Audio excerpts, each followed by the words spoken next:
श्री शिवाय नमस्तुभ्यं भक्तों। स्वागत है आप सभी का आपके अपने प्रिय चैनल मतंग दृष्टि चैनल में। भक्तों, आज की वीडियो बेहद ही खास और ज्ञानवर्धक होने वाली है। माताएं एवं बहनों, आप सभी को हम बता दें कि अभी अभी 2 दिन पहले की कथा में गुरु जी ने एक विशेष उपाय बताया है, जो कोई भी भक्त करेगा, सच्ची मन से करेगा, तो उसकी हर मुराद, हर मनोकामना, हर इच्छा पूरी हो जाती है और 33 कोटि देवी देवताओं को धारण करने वाली गौ माता की कृपा आजीवन व्यक्ति पर बरसती है।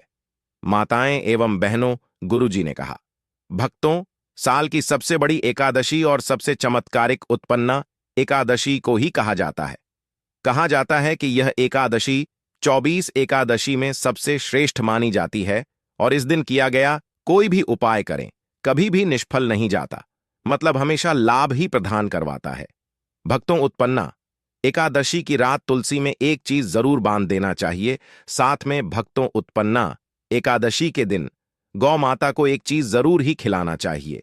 और साथ में हम आपको बताएंगे कि जो भी भक्त सच्ची हृदय से, सच्चे मन से उत्पन्ना एकादशी के दिन या एक चीज का लगा तो उसके घर जमकर धन दौलत आती है, सुख समृद्धि आती है, हर मनोकामना इच्छा पूरी होती है। भक्तों, अगर आज की वीडियो आपने पूरा देख ली तो मनकर चलिए आपका दुर्भाग्य को आज हम समाप्त करवा देंगे, क्योंकि जो भी भाई बहन, माता बहन इस वीडियो को सच्चे हृदय से माता रानी के लिए पूरी सच्ची निष्ठा से देखते हैं, वीडियो को लाइक करते हैं, चैनल को सब्सक्राइब करते हैं और कमेंट बॉक्स में भगवान विष्णु की जय लिखते हैं, माता लक्ष्मी की जल लिखते हैं, तो उनके जीवन में कभी कोई कष्ट, दुख, दर्द, कोई भी राहु दोष, पितृ दोष और यहां पर सबसे इंपॉर्टेंट है, शनि दोस्त हमेशा के लिए खत्म हो जाते हैं, यानी कि नष्ट हो जाते हैं और सभी देवी देवताओं की कृपा बरसती है।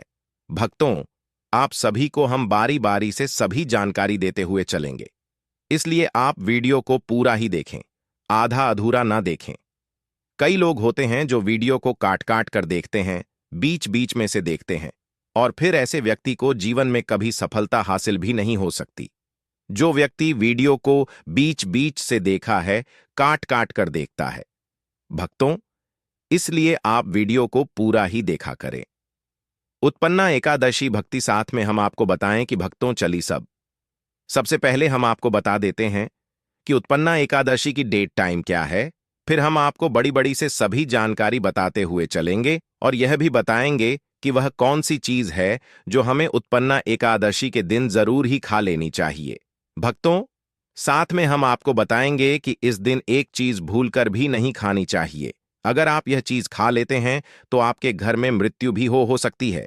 इसलिए आज की वीडियो को आप पूरा जरूर देख लेना। बहुत ही खास और ज्ञानवर्धक वीडियो है।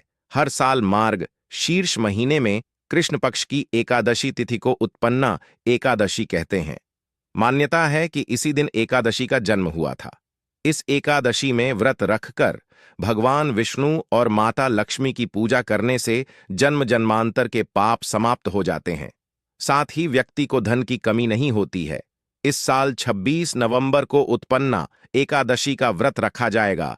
कब शुरू हो रही एकादशी तिथि? ज्योतिषाचार्य बताते हैं कि उत्पन्ना एकादशी तिथि की शुरुआत 25 नवंबर को रात 2:56 पर हो रही है। समापन अगले दिन 26 नवंबर की रात 1:03 पर होगा।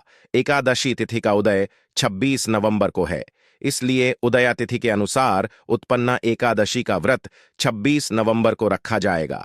एकादशी पूजा विधि ज्योतिषाचार्य बताते हैं कि इस दिन व्रत रखकर भगवान विष्णु और माता लक्ष्मी की पूजा करनी चाहिए। साथ ही तुलसी पौधे में जल में गन्ने का रस मिलाकर अर्पण करें। शाम के समय सत्यनारायण की कथा अवश्य सुने। साथ ही जरूरतमंदों के बीच दान करने से सभी प्रकार के पाप समाप्त हो जाते हैं। भक्ति सभी जानकारी हम बारी बारी से जानते हुए चलेंगे। एकादशी पर क्या करें और क्या न करें? उपवास रखें। एकादशी के दिन व्रत रखना शुभ माना जाता है, इसलिए इस दिन भगवान विष्णु के लिए उपवास जरूर रखें। तुलसी पत्र चढ़ाएं। तुलसी पत्र भगवान विष्णु को अति प्रिय है और उनकी पूजा तुलसी पत्र के बिना अधूरी मानी जाती है, इसलिए इस शुभ दिन पर तुलसी दल चढ़ाना चाहिए। लेकिन इस दिन के लिए पहले से तुलसी पत्र को तोड़कर रख लें, क्योंकि मान्यताओं अनुसार इस दिन तुलसी को नहीं तोड़ना चाहिए। तामसिक भोजन से बचे।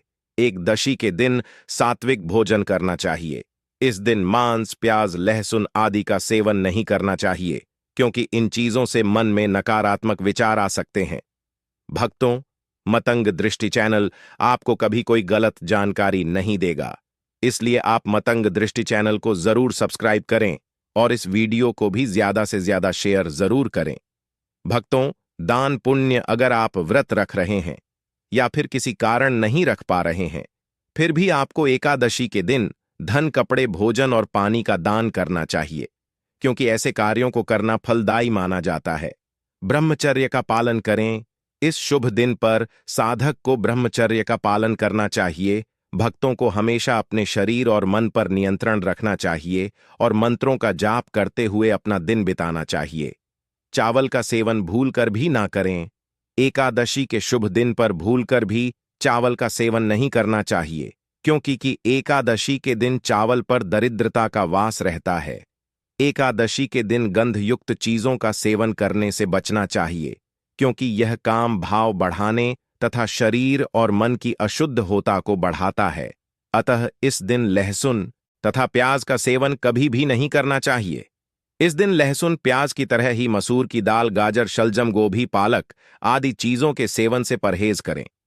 मान्यता अनुसार एकादशी तथा द्वादशी तिथि के दिन खाना अशुभ फलदायी माना जाता है, अतः इस दिन बैंगन का सेवन भूलकर भी नहीं करना चाहिए। इस दिन बाल और नाखून नहीं काटे। एकादशी के दिन चावल नहीं खाना चाहिए, क्योंकि चावल का संबंध जल से तथा जल का संबंध चंद्रमा से माना जाता है। चंद्रमा ही मनुष्य मन का तथा सफेद रंग के स्वामी माने जाते हैं। अतः जल तत्व राशि के कारण अक्सर धोखा खाना पड़ता है। एकादशी के दिन वृक्ष से पत्ता नहीं तोड़ना चाहिए, अतः स्व गिरा हुआ पत्ता ही उपयोग में लाना चाहिए। शास्त्रों के अनुसार एकादशी के दिन मांस, मदिरा का सेवन करने से नरक जाना पड़ता है, अतः इस चीजों दूर रहना चाहिए। इसी तरह एकादशी के दिन सेम का सेवन नहीं करना चाहिए, यह संतान के लिए हानिकारक माना गया है। इस दिन जौ का सेवन नहीं करें। मान्यता अनुसार जौ को महर्षि मेधा के शरीर से उत्पन्न होना माना जाता है, अतः एकादशी पर जौ का सेवन वर्जित है। एकादशी के दिन प्रातः दातुन ना करें। नींबू, जामुन या आम के पत्ते चबाकर अंगुली से कंठ साफ करने की मान्यता है। यदि यह संभव ना हो तो पानी से 12 बार कुल्ले करना चाहिए। उत्पन्ना एकादशी के दिन व्रत रखना बहुत शुभ और जरूरी माना गया है। इस दिन भगवान विष्णु जी को प्रसन्न करने के लिए व्रत अवश्य करें। तुलसी भगवान विष्णु जी को अति प्रिय है। इस दिन भगवान विष्णु जी की पूजा में तुलसी का इस्तेमाल अवश्य करें और तुलसी चढ़ाना ना भूले। उत्पन्ना एकादशी के दिन सात्विक भोजन करना चाहिए और सादा खाना खाएं।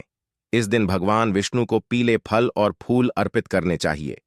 उत्पन्ना एकादशी के दिन दान पुण्य करने का विशेष महत्व होता है। इस दिन गरीबों और जरूरतमंदों को भोजन, वस्त्र और धन आदि का दान करें। ऐसा करने से बहुत फलदायी माना जाता है। उपत एकादशी के दिन ब्रह्मचर्य का पालन करना चाहिए और अपने मन, वाणी पर नियंत्रण रखना चाहिए। उत्पन्ना एकादशी के दिन भगवान विष्णु जी के मंत्रों का जाप जरूर करना चाहिए। ऐसा करने से भगवान विष्णु प्रसन्न होते हैं। बापू, चलिए अब जान देते हैं कि तुलसी में ऐसी कौन सी चीज बंद देने से व्यक्ति के भाग्य चमक जाता है। व्यक्ति के भाग्य में सुख, समृद्धि की प्राप्ति होती है, धन दौलत की प्राप्ति होती है। कहा जाता है कि उत्पन्न एकादशी के दिन तुलसी से जोड़ा कोई भी उपाय किया जाए वह खाली जा ही नहीं सकता, क्योंकि इस दिन भगवान विष्णु माता लक्ष्मी जागृत अवस्था में होते हैं। उसे दिन कोई भी उपाय करे नहीं, वह खाली कभी नहीं जाएगा। भक्तों, इसलिए तुलसी में इस दिन एक चीज जरूर बंद देनी चाहिए, और अगर आप यह चीज बांध देते हैं तो माता लक्ष्मी आप पर दोनों हाथों से धन की वर्षा करते हैं। माता लक्ष्मी ऐसे घर में स्थायी रूप से निवास करते हैं जिस भी घर में यह एक चीज तुलसी में बांध दी जाती है। यानी कि उत्पन्न एकादशी के दिन तुलसी में एक चीज की जरूर बांध देना चाहिए। व्यक्ति का भाग्य चमक जाता है। व्यक्ति की भाग्य से गरीबी हमेशा के लिए वीर को जाती है। व्यक्ति के घर में समृद्धि की प्राप्ति होती है। माता बहन, चली अब हम आपको बता देते हैं वह कौन सी सामग्री है और किस प्रकार से किस टाइम पर आपको इस उपाय को करना है, तो आपको लाभ ही लाभ प्राप्त होता है। इस उपाय को आपको हो सके तो सुबह के शाम कर लीजिए। अगर सुबह के आप इस उपाय को नहीं कर सकते तो आप इस उपाय को शाम के समय कर सकते हैं। पर शाम के समय सबसे अच्छा समय कौन सा माना जाता आप तो इसके बारे में भी हम आपको बता दें कि आप इस उपाय को 7 बजे से लेकर 8 बजे तक कर लीजिए। 8 बजे से लेकर 9 बजे तक कर सकते हैं। अगर आप फिर भी आप इस उपाय को नहीं कर पाते हैं तो आप अधिकतर 12 बजे तक इस उपाय को कर सकते। रात्रि के समय 12 बजे से ज्यादा टाइम नहीं होना चाहिए। भक्तों, अगर आप इस उपाय करना ही है तो आप इस उपाय को अगले दिन भी कर सकते हैं, पर इसका एक अलग से नियम होता है जो कि आपको इस वीडियो के अंत में हम आपको बताएंगे। पर अब हम आपको बताते हैं कौन सी चीज तुलसी जरूर बांध देना चाहिए। भक्ति आपके घर में हर किसी के हाथ में कलावा तो जरूर बांधते हुए। भक्तों, इस कलावे को मामूली समझने की भूल भी मत करना, चेष्टा भी मत करना माता बहनों। तो आपको एक कलवा फल ले लेना है और इसमें भगवान विष्णु का एक मंत्र का जाप करते हुए इसमें 8 गांठ है। आप लगा ले गांठे आपको किस प्रकार से लगाना है, कौन से मंत्र का जाप करना है। तू जिस तरह से आप गठन लगते हैं इस तरह से इस कलावे में 8 गांठ लगा दीजिए और भगवान विष्णु का और घूमता लक्ष्मी का नाम लेते हुए उसमें आप 8 घंटे लगा दीजिए। और आपके घर में हल्दी तो जरूर होगी। हल्दी का गद्ध एक पेस्ट बना लीजिए और इस टेस्ट के अंदर आप कलावे को अच्छी तरह से हल्दी में मिक्स हो जाना चाहिए, यानी कि हल्दी कलावे पर अच्छी तरह से लग जानी चाहिए। और इसके बाद इस कलावे को आप तुलसी माता किसी भी अंग पर आप बढ़ सकते हैं, यानी कुछ तुलसी पर आप उसे बंद दीजिए या फिर चढ़ा दीजिए। भक्तों, यह कितना चमत्कारिक माना जाता है। कोई व्यक्ति की अगर वर्षों की मनोकामना भी क्यों ना हो, कोई भी मनोकामना क्यों ना, वह पल भर में ही पूरी हो जाने का महावरदान प्राप्त कर सकते हैं भक्तों। क्योंकि इस उपाय को कोई मामूली उपाय नहीं होता, बहुत ही चमत्कारिक उपाय होता है, बहुत ही खास उपाय होता है, बहुत ही ज्ञानवर्धक उपाय होता है। माताएं, पहलू आपको तुलसी के अंदर एक और चीज जरूर ही रख देनी चाहिए। कहाँ जाता है, नेटवर्क देते हैं, यानी कि तुलसी की मिट्टी में आप यह एक चीज जरूर रख देना चाहिए। आपको यह तो झांत ही होगा कि माता तुलसी के पति भगवान विष्णु हैं और इन्हीं का एक रूप है। उसे रूप को हम शालिग्राम के नाम से जानते हैं। और जो भी भक्त इस एकादशी के दिन गलती से भी, अगर जाने अनजाने में भी, अगर या फिर जानबूझकर अगर वह व्यक्ति इन शालिग्राम की मूर्ति को माता तुलसी के गमले के पास रख देता है तो कहा जाता है कि उसकी जन्म जन्मांतर के पास समाप्त हो जाते हैं। उसके घर में सुख समृद्धि की प्राप्ति होती है। माता लक्ष्मी ऐसी घर में हमेशा ही वास करते हैं। जिस घर में अगर शालिग्राम की मूर्ति को तुलसी के समक्ष यानी कि पास में रखा जाए, उसे घर में माता लक्ष्मी हमेशा ही रहती है। हम तो चलिए अब हम आपको बता देते हैं कि आपको यह साल की सबसे बड़ी एकादशी के दिन गौ माता को एक चीज जरूर खिला देनी चाहिए। वक्त गौ माता सभी अपने अंदर सभी देवी देवताओं को समेटे हुए यानी कि धारण करे हुए हैं। अगर आप गौ माता को एक चीज खिला देते हैं तो फिर मनोकामना इच्छा पूरी होती है। माता वैष्णव आपको इस एकादशी के दिन गौ माता को हरा चारा जरूर खिलाना चाहिए। कहा जाता है कि जो भी भक्त गौ माता को हरा चारा खिला है उसके भाग्य से गरीबी नष्ट हो जाती है, खत्म हो जाती है, सुख समृद्धि की प्राप्ति होती है। पर आपको इस दिन एक चीज और खिला देना चाहिए, वह रोटी और गुड़। भक्तों, गौ माता को गुड़ खिलाने से जो व्यक्ति अपने जीवन में काफी असफलताएं सामना कर चुका है उसे व्यक्ति को गौ माता को जरूर खिला देना चाहिए। क्योंकि गौ माता को जो भी भक्त सच्चे हृदय से मानसिक गौ माता को गुड़ खिला है उसके जीवन में कभी कोई दुख, दर्द, समस्या, पीड़ा और कष्ट कभी भी नहीं आता। भक्तों, यदि आपने अभी तक वीडियो को पूरा देखा है तो आगे भी आप पूरा ही देखें, क्योंकि आधा अधूरा ज्ञान हमेशा ही खतरनाक होता है। इसलिए वीडियो को आप पूरा ही देखें।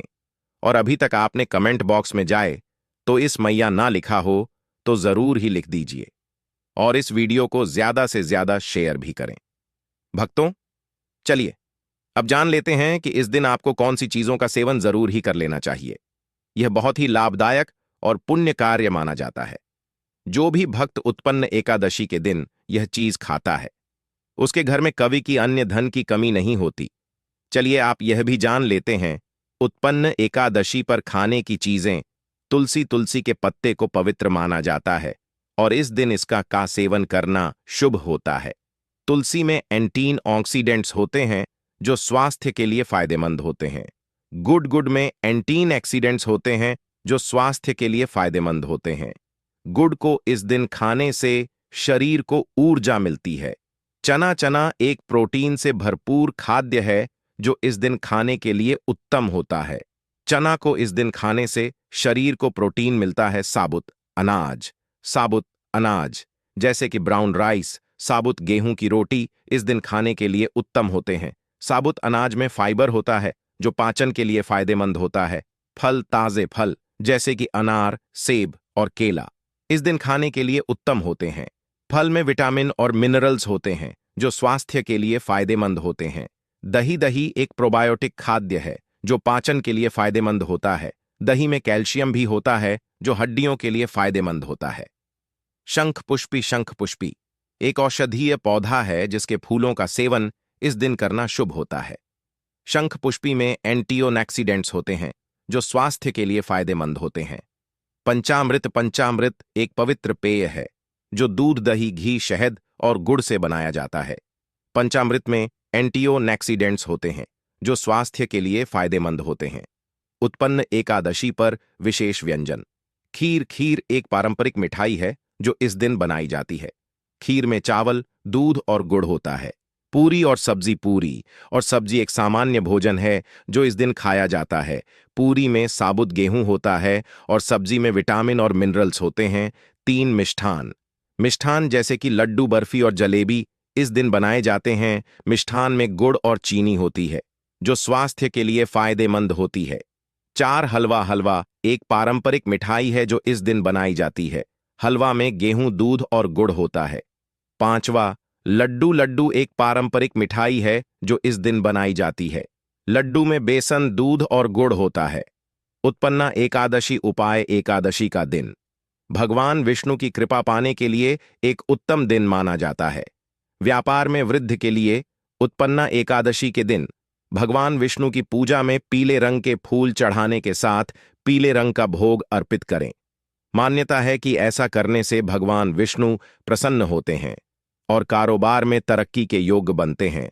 दरिद्रता होगी दूर। घर से दरिद्रता दूर करने के लिए उत्पन्ना एकादशी के दिन सुबह और शाम को तुलसी के पेड़ के नीचे घी का दीपक जलाएं और लक्ष्मी चालीसा का पाठ करें। इसके अलावा पूजा में भगवान विष्णु को 11 तुलसी के पत्तों का भोग लगाएं। मान्यता है कि ऐसा करने से भगवान विष्णु के साथ माता लक्ष्मी का आशीर्वाद मिलता है और दरिद्रता दूर होती है। गृह क्लेश से मुक्ति। अगर घर में बहुत ज्यादा लड़ाई झगड़े होते हैं और लंबे समय से क्लेश चल रहा है तो ऐसे में उत्पन्ना एकादशी के दिन घर में दक्षिणावर्ती शंख की स्थापना करें। उसके बाद शंख की धूप, दीप आदि से पूजा करें। मानत है कि ऐसा करने से गृह क्लेश से मुक्ति मिलती है। धन लाभ के उपाय। धन से जुड़ी समस्याओं से मुक्ति पाने के लिए उत्पन्न एकादशी के दिन भगवान विष्णु के सामने 9 मुखी दीपक के साथ एक अखंड ज्योति जलाएं। ऐसा करने से घर में सकारात्मक ऊर्जा बढ़ती है। मां लक्ष्मी का आशीर्वाद मिलता है जिससे धन से जुड़ी सभी परेशानियां दूर होती हैं। दीपक में रुई की जगह कलावे की बांथी का प्रयोग करने से यह उपाय ज्यादा असरदार होता है। भक्तों, अभी तक आपने मतंग दृष्टि चैनल को सब्सक्राइब ना किया हो तो जरूर ही कर ले और वीडियो को आधा अधूरा ना देखें, क्योंकि अब हम आपको बताने जा रहे हैं बेहद खास पुरज्ञानवर्धक जानकारी। माताएं बहनों, आप सभी को हम बता दीजिए उत्पन्ना एकादशी पर ऐसे करें अभिषेक। उत्पन्ना एकादशी पर भगवान विष्णु का पंचामृत से अभिषेक करें और तुलसी का पत्ता डालकर दूध और केसर से बनी खीर का भोग लगाएं। ऐसा करने से आपके धन के रास्ते में आ रही रुकावटें दूर होंगी और आपकी कमाई में वृद्धि होगी।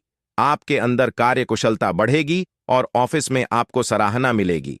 उत्पन्ना एकादशी पर दक्षिणावर्ती शंख का उपाय। उत्पन्ना एकादशी पर घर के पूजा स्थान में दक्षिणावर्ती शंख की स्थापना करने से आपके घर सुख, समृद्धि और धन वैभव बढ़ता है। आपके घर में मां लक्ष्मी का वास होता है और उनकी कृपा आपके पूरे परिवार पर बनी रहती है। इस दिन दक्षिणावर्ती शंख को पीतल के पात्र में रखकर दूध से करें और फिर इसे स्वच्छ जल से साफ करके घर के मंदिर में उत्तर दिशा में रखें। मां लक्ष्मी आपके घर की तरफ आकर्षित होंगी। उत्पन्ना एकादशी पर 9 मुखी दीपक जलाएं। उत्पन्ना एकादशी पर भगवान विष्णु के सम्मुख 9 मुखी घी का दीपक जलाएं। ऐसा करने से आपके करियर में आ रही सभी समस्याएं दूर होती हैं और आपको मां लक्ष्मी का आशीर्वाद मिलने से हर क्षेत्र में सफलता प्राप्त होती है। दीपक में रुई के स्थान पर कलावे की बाती का प्रयोग करें तो यह उपाय और भी ज्यादा असरदार होता है। उत्पन्न एकादशी पर तुलसी का उपाय। उत्पन्ना एकादशी पर सुबह और शाम के वक्त तुलसी के पेड़ पर घी का दीपक जलाएं और लक्ष्मी चालीसा का पाठ करें। इस दिन भगवान विष्णु को तुलसी के 11 पत्तों का भोग लगाएं और साथ ही ऊ नमो भगवते वासुदेवाय मंत्र का जप करें। ऐसा करने से आपकी दरिद्रता दूर होती है और भगवान विष्णु के साथ ही मां लक्ष्मी का आशीर्वाद प्राप्त होता है। उत्पन्ना एकादशी की कथा। इस संबंध में पौराणिक कथा के अनुसार सतयुग में मुर नाम का दैत्य उत्पन्न हुआ। वह बड़ा बलवान और भयानक था। उस प्रचंड दैत्य ने इंद्र, आदित्य, वसु, वायु, अग्नि आदि सभी देवताओं को पराजित करके भगा दिया। तब इंद्र सहित सभी देवताओं ने भयभीत होकर भगवान शिव से सारा वृतांत कहा और बोले, हे कैलाशपति, मुर दैत्य से भयभीत होकर सब देवता मृत्युलोक में फिर रहे हैं। तब भगवान शिव ने कहा, हे देवताओं, तीनों लोकों के स्वामी, भक्तों के दुखों का नाश करने वाले भगवान विष्णु की शरण में जाओ, वे ही तुम्हारे दुखों को दूर कर सकते हैं। शिव जी के ऐसे वचन सुनकर सभी देवता क्षीर सागर में पहुंचे। वहां भगवान को शयन करते देख हाथ जोड़कर उनकी स्तुति करने लगे कि हे देवताओं द्वारा स्तुति करने योग्य प्रभु, आपको बारंबार नमस्कार है। देवताओं की रक्षा करने वाले मधुसूदन, आपको नमस्कार है। आप हमारी रक्षा करें। दैत्यों से भयभीत होकर हम सब आपकी शरण में आए हैं। आप इस संसार के कर्ता, माता पिता, उत्पत्ति और पालनकर्ता और संहार करने वाले हैं। सबको शांति प्रदान करने वाले हैं। आकाश और पाताल भी आप ही हैं। सबके पितामह ब्रह्मा, सूर्य, चंद्र, अग्नि सामग्री, होम, आहुति, मंत्र, तंत्र, जप, यजमान, यज्ञ, कर्मता, भोक्ता भी आप ही हैं। आप सर्वव्यापक हैं। आपके सिवा तीनों लोकों में चर तथा अचर कुछ भी नहीं है। हे भगवान, दैत्यों ने हमको जीतकर स्वर्ग से भ्रष्ट कर दिया है और हम सब देवता इधर उधर भागे भागे फिर रहे हैं। आप उन दैत्यों से हम सबकी रक्षा करें। इंद्र के ऐसे वचन सुनकर भगवान विष्णु कहने लगे कि हे इंद्रा, ऐसा मायावी दैत्य कौन है जिसने सब देवताओं को जीत लिया है? उसका नाम क्या है? उसमें कितना बल है और किसके आश्रय में है तथा उसका स्थान कहाँ है? ये सब मुझसे कहो। भगवान के ऐसे वचन सुनकर इंद्र बोले, भगवान, प्राचीन समय में एक नाड़ीजम नामक राक्षस था। उसके महापराक्रमी और लोक विख्यात मुर नाम का एक पुत्र हुआ। उसकी चंद्रावती नाम की नगरी है। उसी ने सब देवताओं को स्वर्ग से निकालकर वहां अपना अधिकार जमा लिया है। उसने इंद्र, अग्नि, वरुण, यम, वायु, ईश, चंद्रमा, नए रथ आदि सबके स्थान पर अधिकार कर लिया है। सूर्य बनकर स्वयं ही प्रकाश करता है, स्वयं ही मेघ बन बैठा है और सबसे अजय है असुर निकंदन। उस दुष्ट को मारकर देवताओं को अजय बनाइए। यह वचन सुनकर भगवान ने कहा, हे देवताओं, मैं शीघ्र ही उसका संहार करूंगा। तुम चंद्रावती नगरी जाओ। इस प्रकार कहकर भगवान सहित सभी देवताओं ने चंद्रावती नगरी की ओर प्रस्थान किया। उस समय दैत्यमुर सेना सहित युद्ध भूमि में गरज रहा था। उसकी भयानक गर्जना सुनकर सभी देवता भय के मारे चारों दिशाओं में भागने लगे। जब स्वयं भगवान रणभूमि में आए तो दैत्य उन पर भी अस्त्र शस्त्र अयु लेकर दौड़े। भगवान ने उन्हें सर्प के समान अपने बाणों से बींध डाला। बहुत से दैत्य मारे गए, केवल मोर बचा रहा। वह अविचल भाव से भगवान के साथ युद्ध करता रहा। भगवान जो भी तीक्ष्ण बाण चलाते वह उसके लिए पुष्प सिद्ध होता। उसका शरीर छिन्न भिन्न हो गया, किंतु वह लगातार युद्ध करता रहा। दोनों के बीच मल्ल युद्ध भी हुआ। 100,000 वर्ष तक उनका युद्ध चलता रहा, किंतु मुर नहीं हारा। थक कर भगवान बद्रिकाश्रम चले गए। वहां हेमवती नामक सुंदर गुफा थी। उसमें विश्राम करने के लिए भगवान उसके अंदर प्रवेश कर गए। यह गुफा 12 योजन लंबी थी और उसका एक ही द्वार था। विष्णु भगवान वहां योग निद्रा की गोद में सो गए। मुर भी पीछे पीछे आ गया। दोस्तों, वीडियो अच्छा लगे तो वीडियो को एक लाइक जरूर करिएगा।